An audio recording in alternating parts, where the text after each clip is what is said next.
أعوذ بالله من الشيطان الرجيم بسم الله الرحمن الرحيم إنما يعمر مساجد الله من آمن بالله واليوم الآخر وأقام الصلاة وآتى الزكاة ولم يخش إلا الله فعسى أولئك أن يكونوا من المهتدين آمنت بالله صدق الله مولانا العظيم.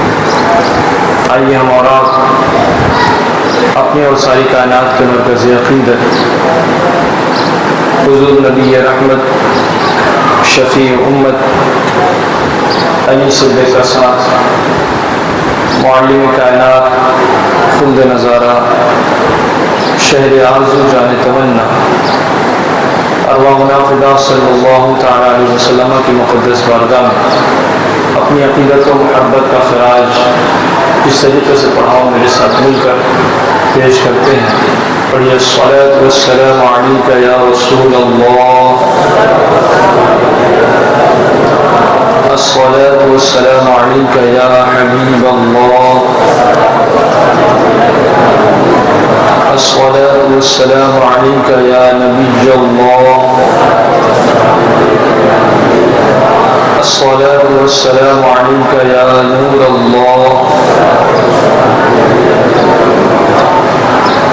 صلی اللہ تعالی علیہ وسلم. اللہ تبارک و تعالیٰ کا فضل ہے، اس کا کرم اور توفیق ہے کہ اس نے ہم سب کو یہاں پر جمعہ کے دن اپنے گھر میں جمع ہونے کی سعادت اور توفیق عطا فرمائی. بڑا ہی جمعہ کا دن خود نورانیت سے بھرپور ہے، فضیلتوں کا جامع ہے، اور ہم سب اس کی فضیلتوں کو سنتے رہتے ہیں.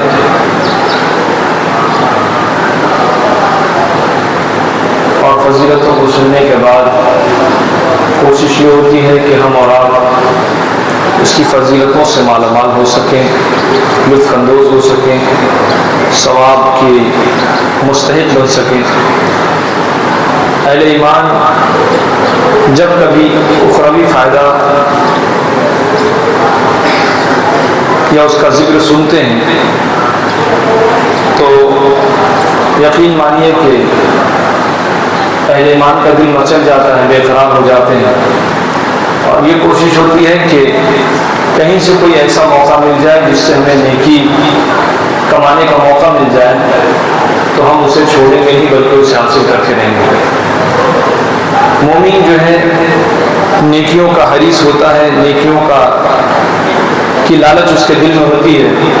وہ یہ چاہتا ہے کہ کوئی بھی وقت، کوئی بھی لمحہ ایسا نہ ہو جس میں میں نیکیاں نہ کروں، اور کوئی بھی ایسی نیکی نہ ہو جو مجھ سے چھوٹ جائے بلکہ میں اسے حاصل کرنے کی کوشش کروں. جمعہ کے دن غسل کی بڑی تاکید آئی کہ غسل کرے، اہتمام جمعہ کرے، اور اگر اہتمام جمعہ کرے گا تو حدیث پاک میں ہے کہ اللہ تبارک و تعالیٰ اس کی مغفرت فرما دے گا. اس طریقے سے جمعہ کے دن کی فضیلت میں ہے کہ حضور علیہ الصلوۃ والتسلیم نے ارشاد فرمایا کہ جس نے جمعہ کے دن امام کے ساتھ نماز پڑھی اور کسی جنازے میں شریک ہوا اور کچھ صدقہ دیا، کسی بیمار کی عیادت کی اور کسی نکاح میں حاضر ہوا، یہ تو مستحب عمل ہے، بہتر عمل ہے، کوئی فرض اور واجب نہیں ہے کہ آدمی فلاں کے جنازے میں جائے ہی جائے، ضرور نہیں، لیکن جانا چاہیے. اور کچھ صدقہ کیا، صدقہ بھی مستحب ہے، دینا چاہیے صدقہ، کرنا چاہیے صدقہ. کسی بیمار، کوئی شخص بیمار پڑ گیا، اس کی عیادت کر لیا. نکاح بھی اہم تقریب ہے، اس میں بھی حاضر ہو گیا. حدیث پاک ہے کہ جمعہ کے دن جس کسی نے یہ کام کیا تو اللہ کے فیصلے، قدرت کے فیصلے یہ ہیں کہ اس کے لیے جنت واجب ہو گئی ہے۔ تو یہ عمل کوئی واجب عمل نہیں ہے، فرض عمل نہیں ہے، یہ سنت اور مستحب عمل ہے، لیکن اللہ کو یہ عمل اتنے پسند آئے جمعہ کی دن کی برکت ہونے کی وجہ سے کہ اللہ تبارک و تعالیٰ اہتمام جمعہ اور جمعہ کے تقدس کے صدقے اللہ تبارک و تعالیٰ اہتمام کرنے والے اس شخص کی اللہ تبارک و تعالیٰ مغفرت فرما دیتا ہے۔ جمعہ کے دن غسل کی بڑی تاکید آئی، جمعہ کے دن دعا کی بڑی تاکید آئی، جمعہ کے دن مختلف ذکر دعا ہے، آدمی اس کا اہتمام کرے تو اس کی فضیلتوں سے مالا مال ہوگا۔ اس طریقے سے اہتمام جمعہ میں ہے کہ اتنی سخت تاکید ہے کہ لوگ اگر قرآن خطبے کے وقت بات چیت کرتے ہوں، گفتگو کرتے ہوں، سامنے والا یہ بھی نہیں کہہ سکتا کہ بھائی تو ایسا کر تو چپ رہے، یہ کہنے والا بھی لغو کیا، فضول کام کیا، بیکار کام کیا، کہ اس کو کہا کیوں، اتنا وقت برباد کیوں کیا اس نے، کتنا قیمتی ہوگا جمعہ کا وہ لمحہ۔ بطور خاص خطبے کے وقت خطبہ ہو رہا ہے، کچھ لوگ اپنا ہی کام کر رہے ہیں، کچھ لوگ بات کر رہے ہیں، جماعت خانے تک تو الحمدللہ بڑی خاموشی ہوتی ہے، سامعین خطبہ سنتے ہیں، لیکن جو ممبر و محراب سے لوگ دور ہوتے ہیں تو حالات یہ ہوتے ہیں کہ وہ اپنے ہی دھن میں ہوتے ہیں، کوئی ہنس رہا ہے خود اور کوئی ہنسا رہا ہے لوگوں کو، ہنسی مذاق کھیل تماشے، بچے تو بچے، کبھی کبھی بڑے بھی بچے بن جاتے ہیں، بجائے سمجھانے کے وہ خود بھی اس میں ملوث ہو جاتے ہیں۔ حدیث پاک میں ہے کہ اگر کسی نے کہا اس کو چپ رہ، دوران خطبہ کسی سے کہا کہ تو چپ رہ، تو حدیث پاک میں ہے کہ اس کہنے والے نے غلط کام کیا، لغو کیا، فضول کام کیا، اس کو نہیں کرنا تھا، اسے خود اتنا شعور ہونا تھا کہ میں جمعہ کے دن جمعہ کے عین خطبے میں بیٹھا ہوں، مجھے کیا کرنا چاہیے، اس نے لغو کیا۔ تو سوچیے جس نے بات کی اس کا حال کیا ہوگا۔ حدیث پاک میں حضرت انس بن مالک رضی اللہ تعالیٰ عنہ سے روایت ہے کہ حضور علیہ الصلوۃ والتسلیم نے ارشاد فرمایا کہ ہر جمعہ کو 6 لاکھ دوزخیوں کو اللہ تبارک و تعالیٰ دوزخ سے آزاد فرماتا ہے۔ 6 لاکھ دوزخیوں کو اللہ تبارک و تعالیٰ جہنم سے دوزخ سے آزاد فرماتا ہے، اور جمعہ کے دن اور رات دونوں ملا کر 24 گھنٹے ہوتے ہیں۔ حدیث پاک میں ہے کہ اور ہر گھنٹے میں اللہ تبارک و تعالیٰ 6 لاکھ دوزخی دوزخ سے اللہ کی مشیت اس کے فیصلے کے مطابق آزاد ہوتے ہیں۔ ہر ساتھ میں 24 گھنٹے ہیں، 24 گھنٹے میں اگر آپ اندازہ لگائیں کہ ہر گھنٹے میں 6 لاکھ دوزخی دوزخ سے آزاد ہوتے ہیں تو 24 گھنٹے میں کتنے ہوں گے؟ آپ اس کی رحمت۔ کسی حدیث پاک کے دوسرے الفاظ اس طرح ہیں کہ دنیا کے ہر گھنٹے میں 6 لاکھ افراد دوزخ کے مستحق ہوتے ہیں۔ اگر 6 لاکھ جہنم سے آزاد ہو رہے ہیں تو 6 لاکھ مستحق بھی ہو رہے ہیں، اس کے 6 لاکھ دوزخی بھی ہو رہے ہیں اور 6 لاکھ جنتی بھی ہو رہے ہیں، کیوں سمجھیں آپ۔ تو دوزخ سے اللہ تبارک تعالیٰ کی طرف سے آزاد کیے جاتے ہیں، لیکن جمعہ کے دن اور رات کے 24 گھنٹوں میں کوئی بھی ساتھ ایسی نہیں ہوتی کہ 6 لاکھ دوزخی اللہ تبارک تعالیٰ کی طرف سے دوزخ سے آزاد نہ کیے جاتے ہیں۔ یہ جمعہ کے دن کی بڑی فضیلت ہے۔ ہمیں چاہیے کہ ہم جمعہ کے دن کی اہمیت کو سمجھیں، یوں ہی جمعہ کا دن جب آتا ہے تو وہ خالی نہ جائے۔ قرب قیامت آئے گی اور قیامت کا دن ہی چل رہا ہے جو ہے۔ حدیث پاک کے فیصلے ہیں کہ اللہ تعالیٰ وقت میں برکت ختم کر دی جائے گی، وقت اتنی تیزی کے ساتھ گزرے گا سال 6 مہینے، 6 مہینہ مہینہ اور ہفتہ جو ہے دن کے برابر جو ہے جمعہ سے جمعہ بڑی ہی تیزی کے ساتھ جو برق رفتاری سے گزر جاتا ہے. آپ بھی اس کو محسوس کرتے ہیں. یہ قیامت کی علامت ہے. اور جمعہ یوں ہی گزر جائے بے خیالی میں، غفلت میں، تو یہ ہمارے لیے افسوس کا مقام ہے، ماتم کا مقام ہے. اس لیے جو ہے جب جمعہ کا دن ہمیں میسر آئے تو یہ کوشش ہو کہ ہم جتنا ہو سکے اللہ کی بارگاہ میں گریہ اوزاری کریں، دعائیں کریں کہ ہمارے حق میں بہتر ہے.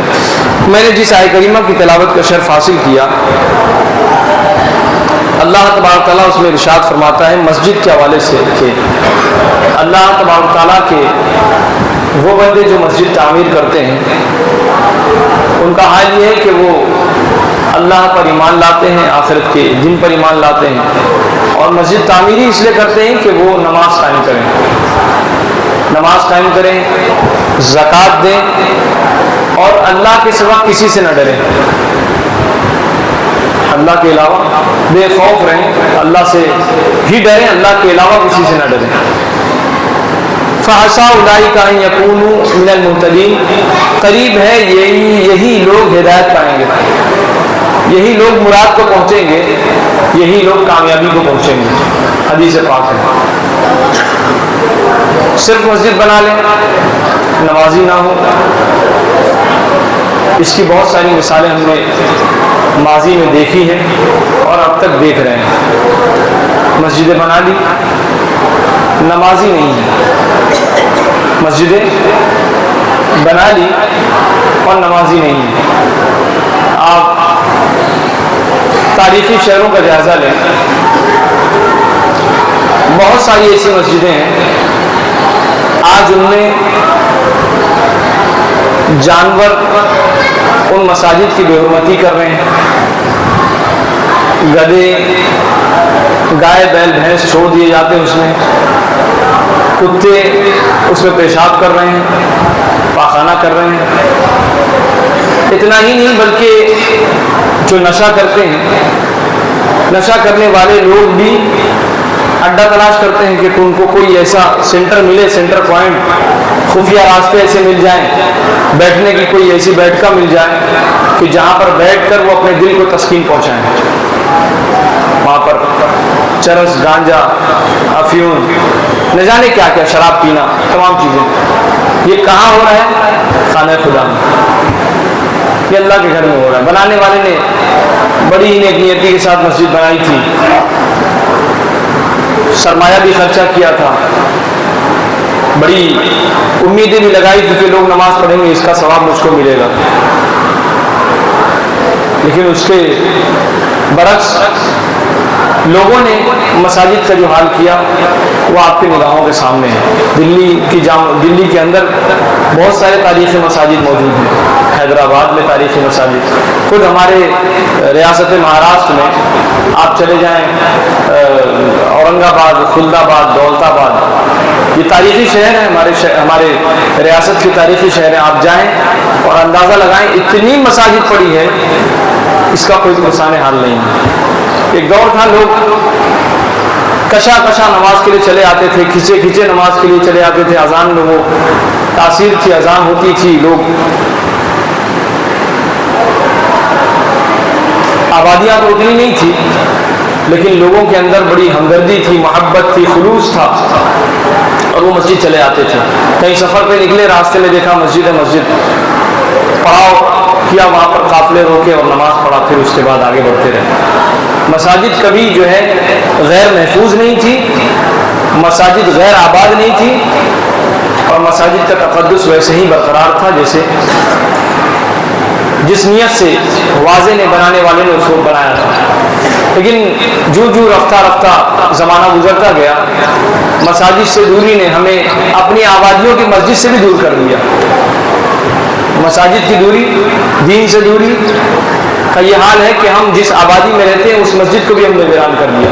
چلے جائے کہ وہ ویرانیوں میں جو نماز پڑھنے کون جاتا ہے، جنگلوں میں نماز پڑھنے کون جائے گا، بیابان صحرا میں نماز پڑھنے کون جائے گا، جب وہ مسجد جو غیر آباد ہے اس میں نماز پڑھنے کون جائے گا جب ہمارے شہر کی مسجد، ہمارے علاقے اور محلے کی مسجد ویران ہے؟ تو اس کے آباد کرنے کا تصور تو ہم کر ہی نہیں سکتے۔ بہت ساری ایسی مسجدیں آپ دیکھ لیں، کبھی کبھی تو باضابطہ سوشل میڈیا کے ذریعے سے آپ کو پتہ چلتا ہے کچھ لوگ پہنچے، کہاں پہنچے، کسی ایک مسجد میں پہنچے، سروے کیا، جائزہ لیا، دیکھا تو یار یہ حال ہے۔ بہت ساری مساجد، اور ہماری بابری مسجد کی بھی تاریخ لے لیں، آج اس کی شہادت کا دن ہے، 6 دسمبر ہے، بابری مسجد کی شہادت کا دن ہے۔ یہ واقعہ بھی بتاتے دل سے بڑا کرب محسوس کرتا ہے آدمی، تکلیف محسوس کرتا ہے، دکھ بھی محسوس کرتا ہے کہ بنانے والے نے بڑی ہی نیک نیتی کے ساتھ مسجد بنائی، اور مسجد اپنی جگہ پر بنائی، خانہ خدا کو جو تعمیر کیا کسی کا قبضہ نہیں تھا، بلکہ وہ ملکیت کا مالک تھا، اور اس نے اللہ کے راہ میں اس زمین کو وقف کر دیا تھا۔ کسی کی چوری کی زمین نہیں تھی، کسی سے جبرن زمین وصولی نہیں کی گئی تھی۔ ہمارے اسلام کا اصول ہے، قاعدہ ہے، قانون ہے کہ ہم جب کسی مسجد کو بناتے ہیں تو مسجد کی جگہ ہم پاک اور صاف رکھتے ہیں، جبرن کسی کی زمین پر ہم مسجد نہیں بناتے ہیں، ورنہ نمازی نہیں ہوگی، گناہ بھی ملے گا۔ یہاں تک کہ حکم ہے کہ کسی کے کھیت میں اگر موقع مل گیا اور کہیں جگہ نظر نہیں آ رہی ہے نماز پڑھنا ہے، تو بغیر اس کی اجازت کے نماز نہیں پڑھ سکتا۔ جائے کہ مسجد تعمیر کرنے کی بات ہو، ہماری اسلام کی تاریخ رہی ہے کہ جب بھی مسجدیں بنائی گئی ہیں تو بغیر اجازت مسجد نہیں بنی۔ واقف نے وقف کیا زمین کو، اور وقف اللہ کے لیے، وہ جگہ جب وقف ہوئی اللہ کے لیے تب جا کر اس پر مسجد بنی ہے۔ تاریخ رہی ہے، بابری مسجد کی بھی تاریخ ہے، کوئی اسے جھٹلا نہیں سکتا۔ کوئی ہزار دلیلیں دے، عقیدت کے آڑ میں کوئی اندھا بن کر کسی کے جذبات سے کھیلنا چاہتا ہو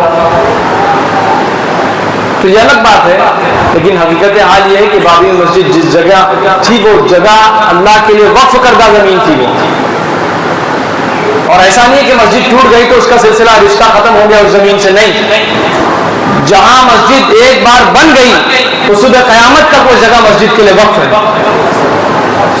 آپ کچھ بھی کر لیں، حکومت آپ کی ہے، آج آپ ہیں، کل نہیں رہیں گے آپ۔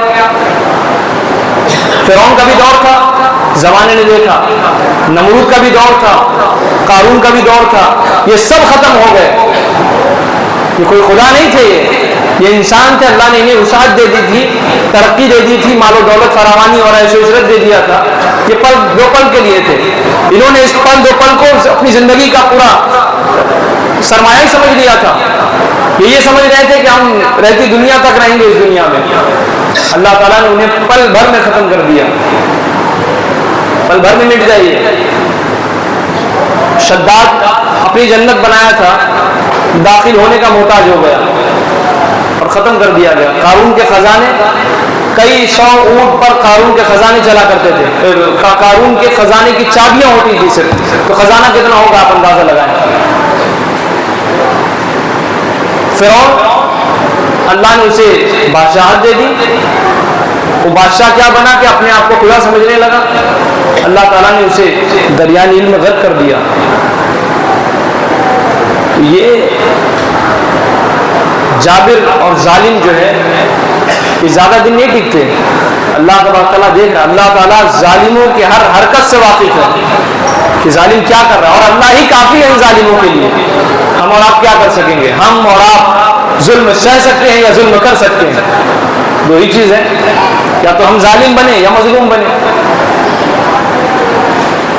جس رب کعبہ نے، جس رب نے کعبے کی حفاظت فرمائی ہے، وہی رب اپنے گھر کی حفاظت کے لیے کافی ہے، لیکن ہماری ذمہ داریاں بھی کچھ ہیں، ہمیں اپنی ذمہ داریوں کا احساس ہونا چاہیے کہ جہاں بھی روئے زمین پر ہم نے مسجد بنائی ہے اس کو آباد کرنے کے لیے اللہ تعالیٰ فرشتے نہیں نازل فرمائے گا کہ تم آباد کرو، جاؤ نماز پڑھو۔ اس کے آباد کرنے کی ذمہ داری ہماری اور آپ کی ہے، مسجدوں کی آباد کرنے کی ذمہ داری رزق اللہ نے اپنے ذمہ کرم پر لی ہے کہ رزق تو ہم تمہیں دیں گے، تمہیں کھلائیں گے، کبھی تمہیں بھوکا نہیں رکھیں گے، تمہارا پیٹ بھرنا ہمارا کام ہے، لیکن ہماری عبادت کرنا تمہارا کام ہے، تمہیں کھلانا، تمہیں پلانا، عیش و عشرت کے تمام سامان تمہارے لیے فراہم کرنا، رزق دینا، یہ ہمارے ذمہ کرم پر ہے، اور ہماری عبادت کرنا تمہارے ذمہ پر ہے،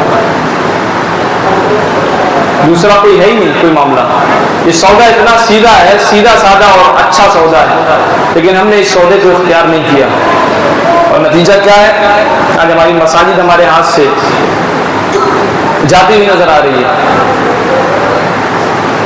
یہ سب ہماری لاپرواہی کا نتیجہ۔ جہاں مسلمان باضابطہ نماز پڑھتے ہوں وہاں یہ نوبت ہی نہیں آئی، ہم تو صرف جمعہ کے عادی ہیں، جمعہ میں وہ بھی 2 رکعت پڑھا، پھر کودتے کاٹتے، اگر سیڑھی نہ ہو تو لوگ بلڈنگ سے کود جائیں جمعہ پڑھ کے سیدھا گھر، نہیں، جو حالت لوگوں کی بتا رہا ہوں میں، سیڑھی نہ ہو، سیڑھی کا سہارا لے کے بیچارے کودتے کاٹتے اترتے ہیں، اگر سیڑھی نہ ہو اور کوئی دوسرا ذریعہ ہو تو وہ اسی سے جو ہے وہ کود کاٹ کے ڈائریکٹ نیچے گراؤنڈ فلور پہ ڈائریکٹ پہنچیں گے، نہیں۔ دیکھیں اب جتنی دیر میں نمازی نماز پڑھتے ہیں، سنت ادا کرتے ہیں جمعہ کے بعد، اتنی دیر تک بیچارے وہ تیسرے چوتھے مالے سے اترتے اترتے اترتے اترتے گراؤنڈ پہ پہنچتے ہیں، گراؤنڈ فلور پر پہنچتے ہیں نیچے، اور اتنی دیر میں دعا وغیرہ بھی ہو جاتی ہے۔ تو بہتر تو یہی تھا کہ اتنی دیر پڑھ لیتے نماز، لیکن ہماری سوچ پر جوتے پڑے ہیں، ذلت ہم نے اٹھانا سوچ لیا، اپنا مقدر بنا لیا کہ ذلیل اور رسوا ہونا ہم کو، اسی 2 رکعت کے لیے آپ آتے ہیں، اتنی تکلیف کیوں کرتے ہیں آپ؟ اتنی تکلیف کیوں کرتے ہیں؟ بھائی آئے ہیں تو پورا حاصل کیجئے، پوری نیکی کیجئے، پورا ثواب کمائیے، آپ آدھی ادھوری کر کے آپ بھاگ جاتے ہیں۔ ہماری بھی کچھ ذمہ داریاں ہیں، مسجدوں کو آباد کرنا ہماری ذمہ داری ہے۔ مسجدوں کو آباد کرنے کا حال یہ ہے کہ حدیث پاک ہے، قرآن پاک میں اللہ تبارک تعالیٰ ارشاد فرماتا ہے کہ مساجد کو تعمیر کرتے ہیں وہ لوگ جو ایمان لاتے ہیں اللہ پر اور آخرت کے دن پر، انہیں معلوم ہے کہ میں اللہ پر ایمان لایا اور آخرت کے دن پر، یہ 2 چیز، اور پھر واقام الصلاۃ و آتى الزکوٰۃ، یہ مسجد بناتے اس لیے کہ نماز قائم کی جائے، نماز پڑھی جائے، بنانے کے بعد اگر نماز نہ پڑھی جائے تو مسجد کا مقصد فوت ہو جاتا ہے۔ وَلَمْ يَخْشَ إِلَّا اللَّهُ، کسی سے نہیں ڈرتے، جب نماز پڑھنے کی بات آتی ہے، زکوٰۃ دینے کی بات آتی ہے تو ڈرتے نہیں، وہ ادا کرتے ہیں، نہ نماز پڑھنے میں ڈرتے ہیں، نہ پیسہ دینے میں، خرچ کرنے میں ڈرتے ہیں۔ وَلَمْ يَخْشَ إِلَّا اللَّهُ، اللہ کے سوا کسی سے نہیں ڈرتے۔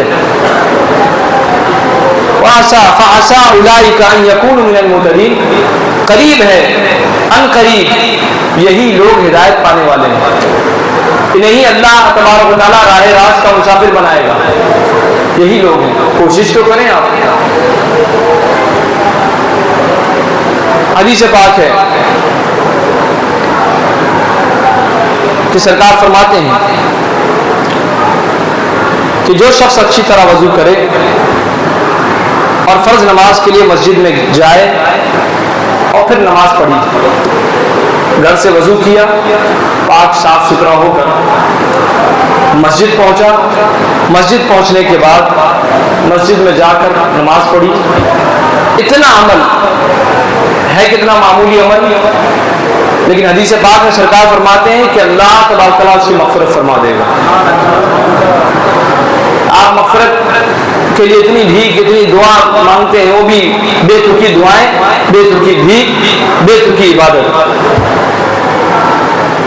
لیکن قربان جائیے کہ اتنا چھوٹا عمل کہ ہم فرض نماز کے لیے مسجد آئیں، گھر سے وضو کر کے آئیں، اور اللہ تعالیٰ کو ہمارے آنے کی یہ ادا اتنی پسند آئے کہ اللہ تبارک تعالیٰ اس کے بنیاد پر ہماری مغفرت فرما دے،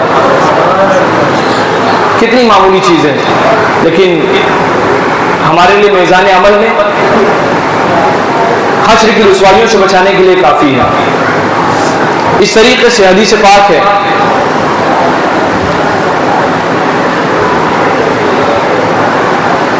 صدقہ جاریہ کی جب بات آتی ہے، انسان مر جاتا ہے مر کر فنا ہو جاتا ہے. کتنے انسان ایسے آئے کہ آ کے ختم ہو گئے تو ان کو جانتا تک نہیں. کتنے ایسے ہیں کہ انتقال کے بعد لوگوں نے جاننا شروع کر دیا. مرنے کے بعد ان کے شہرت کے چرچے ہونے لگے کہ یار فلاں بہت اچھا آدمی تھا.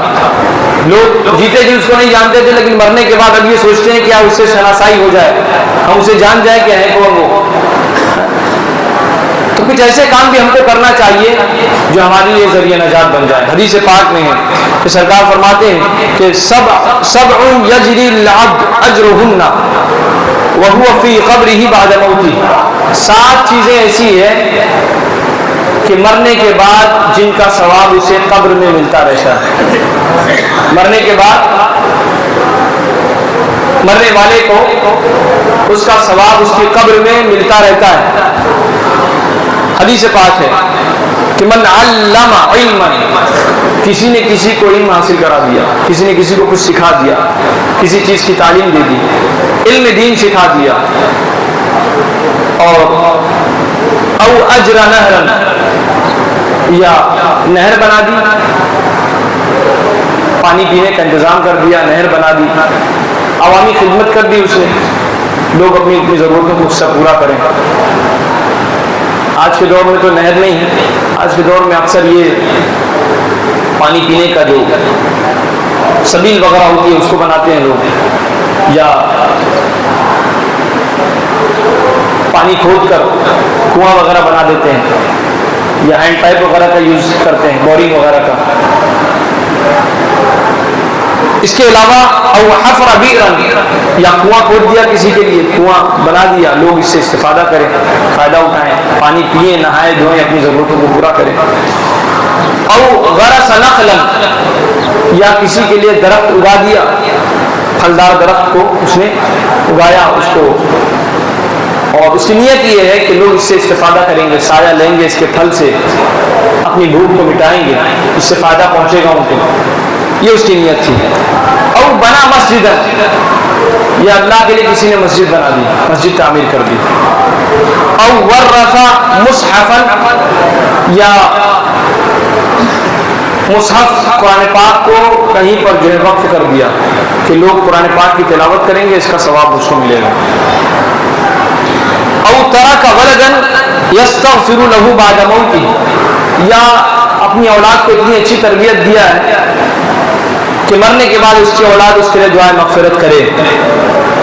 اگر یہ 7 چیزیں اس میں سے 7 چیزوں میں سے کوئی ایک چیز اگر اس نے کر لیا تو مرنے کے بعد بھی اللہ تبارک تعالیٰ اسے اس کا ثواب عطا فرماتا رہے گا. وہ قبر میں ہوگا, بے بس ہوگا, اب کوئی نیکی نہیں کر سکتا وہ, لیکن وہ نیکی جو اس نے زندگی میں کی ہے اس نیکی کا ثواب اس کو قبر میں مل رہا ہے. تو ایسا کچھ انتظام آپ بھی کریں, ایسا انتظام آپ بھی کریں. آپ کوشش یہ کریں کہ ہم جیتے جی کوئی ایسا کام کر جائیں کہ اللہ تبارک تعالیٰ ہم سے خوش ہو کر, ہم دنیا میں ہو نہ ہو لیکن قبر میں اس کا ثواب ہم کو ملتا رہے. بہت سارے لوگ ہیں ایسا کرتے بھی ہیں, بہت ساروں کی تو اولاد ایسی نافرمان ہوتی ہے کہ ان کو فاتحہ تک نہیں پڑھنا, باپ مرنے کے بعد ماں باپ کا خیال تک نہیں آتا, تو وہ کیا کریں گے بتائیں آپ. کتنے تو بیچارے اولاد کی وجہ سے تڑپ کر مر جاتے ہیں, تو سوال ہی نہیں پیدا ہوتا کہ ان کے لیے وہ استغفار کریں, دعائیں مغفرت کریں گے, نہیں, سوال ہی نہیں پیدا ہوتا. تو یہ کوشش ہماری ہونی چاہیے. تو یہ میں نے مسجد کی بات کی تھی کہ اس میں سے جو ہے مسجد بھی راہ خدا میں اگر کسی نے اللہ کی راہ میں کسی نے مسجد بنا دی تو مسجد تعمیر کرنے والے, اس میں صدقہ خیرات کرنے والے اور اس کا خیال رکھنے والے اور اس طریقے سے جو لوگ اس میں نماز پڑھیں سب اس ثواب کے مستحق ہوں گے, اور اس کا پورا بھرپور ثواب, اجتماعی ثواب اس شخص کو بھی ملے گا جو بنائے, جس نے مسجد بنائی.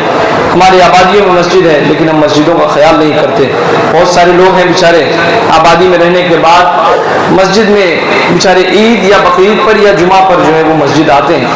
تو گزارش یہ ہے کہ کم سے کم آپ اپنی مساجد کا خیال رکھا کریں, مسجدوں کو آیا کریں. یہ مسجدیں روئے زمین پر اللہ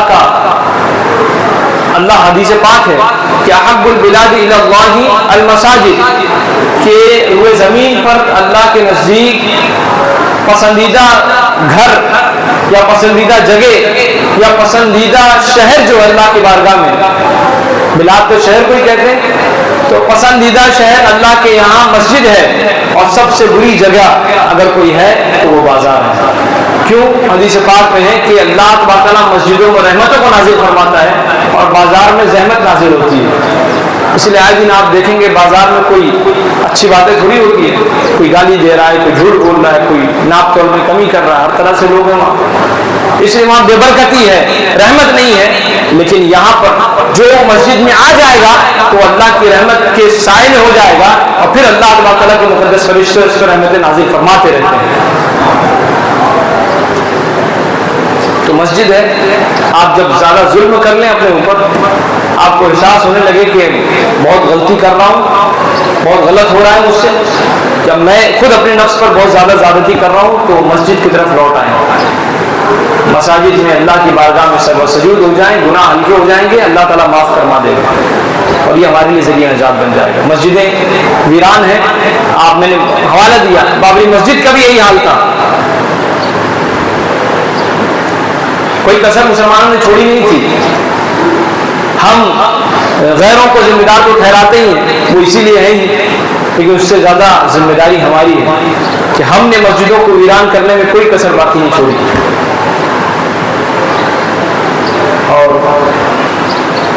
بابری مسجد کا معاملہ لے لیجیے آپ، طے تو یہ ہوا تھا، بات تو یہ ہوئی تھی کہ بابری مسجد تک کا معاملہ ہے بس، اس کے بعد ہم کسی مسجد کو ہاتھ نہیں لگائیں گے اور کسی مسجد پر اٹیک نہیں کریں گے۔